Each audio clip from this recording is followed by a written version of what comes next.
How many of you watch porn? Raise your hand. Raise your hand if you use the internet. Okay. So here's a seemingly self-apparent question. Why did some of you lie to me about watching porn, but feel comfortable admitting that you use the internet? Because we, as a society, have decided that porn represents our base and vulgar impulses, that discussing it makes us uncomfortable, and that acknowledging our use of it rattles our collective conscience. But the internet, the very force that enables this widespread distribution of pornography, is magical. The internet marks our highest achievement, human ingenuity at its finest. Yet this is a false dichotomy. The internet and its pornography do not represent opposite ends of some ethical spectrum. Rather, porn functions as a lens through which we can better understand its distributor, the internet. Those of you who read the New York Times or frequent the expansive collection of Netflix documentaries know that we have started to discuss porn. We are no longer afraid of it and have even started to interrogate it. But we still think of it as existing within a vacuum. We question how it may influence the youth, but have yet to wonder how it could explain the web that contains it. If we take a step back, the way that porn functions and influences us mirrors similar patterns in social media, online dating, and many other regions of the internet. There is, however, one crucial distinction. Porn lacks the facade that the designers and distributors of the internet's other regions have so carefully curated. Take social media. Even though both porn and social media strive to imitate and reflect reality, social media does so in a much more convincing manner. Porn may try to market itself as authentic and amateur, but at the end of the day, viewers know that they are watching actors and actresses perform in front of a camera. Social media, however, feels different. Because the architects of social media had the brilliant idea of incorporating the viewer in the creation of content, your news feed feels much more realistic than the home video section on Pornhub. In spite of this trick, like porn, social media does not reflect reality. Remove the viewer's ability to create content, and you are left with a distant, fetishized version of how life should look. Think of Instagram's infinite barrage of perfectly tanned co-eds reclining on the white sand beaches of Hawaii, coconut in hand. It parallels the male-centered porn that caters to viewers' fantasies instead of pursuing authenticity. Although those who view porn do not contribute to content like a social media user would, they do impact production in more subtle ways. Because porn is a business focused on its bottom line, studios tailor their content to match the fantasy of viewers and attract more revenue via advertising. Then, when content reflects fantasy instead of reality, purveyors of both porn and social media are left with a choice. Experience instant pleasure at the expense of a positive self-image and accurate worldview, or forego this pleasure in order to maintain a positive image of oneself. Imagine a world where you constantly traveled to exotic locations and experienced hedonistic parties, where everyone agreed with you and wanted to have sex with you. This is the utopia presented by porn, and more subtly, by the rest of the internet.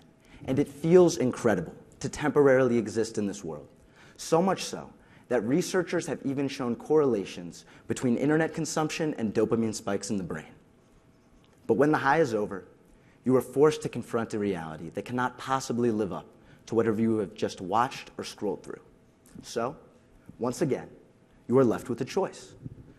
Do I experience this pleasure knowing full well that it will erode my self-image and distort my worldview? Or do I forego this pleasure so I will not be disappointed by my actual experiences? Here, once again, the architects of social media have disguised their tactics and enabled the self-perpetuating nature of their platforms. For when an internet user stumbles across misleading content, they can counter with their own false reality. In other words, if I am disappointed that I cannot experience what I find online, I can create my own false utopia as therapy. This cycle then spreads misleading, user-created content from one viewer to the next with the speed and immediacy of a click. So what should you do? Forego pleasure? Craft your own facade as a defense mechanism? There is no right answer here, and either way, the constant barrage of ostensibly tenable but actually impossible dream scenarios still exists. Yet one might wonder, what if we recognize that porn and the internet's many other sources of misleading content are performative. What if we disregard the promise of a perfect partner, dream vacation, or sex-crazed servant as a lie?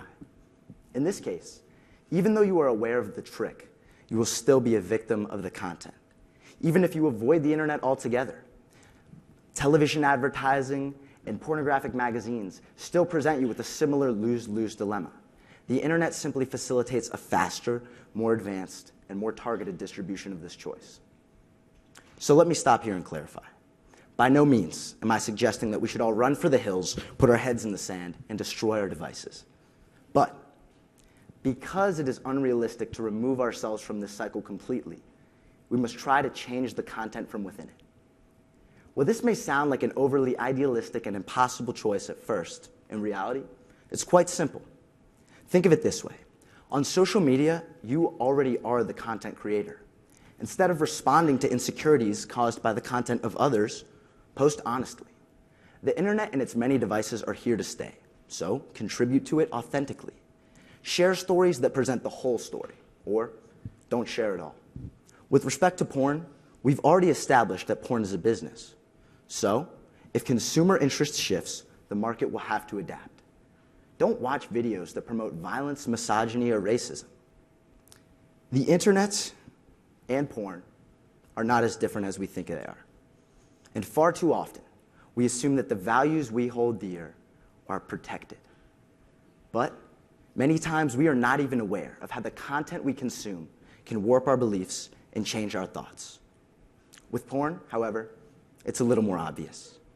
If we can begin to see the rest of the internet through the lens of pornography, we will remove the smokescreen that hides the internet's mechanics. Then, by becoming conscious, not just of our consumption, but also our production, we will remove the internet's utopian facades that turn life into porn. Now, let's try this again. And be honest this time. How many of you watch porn? Thank you.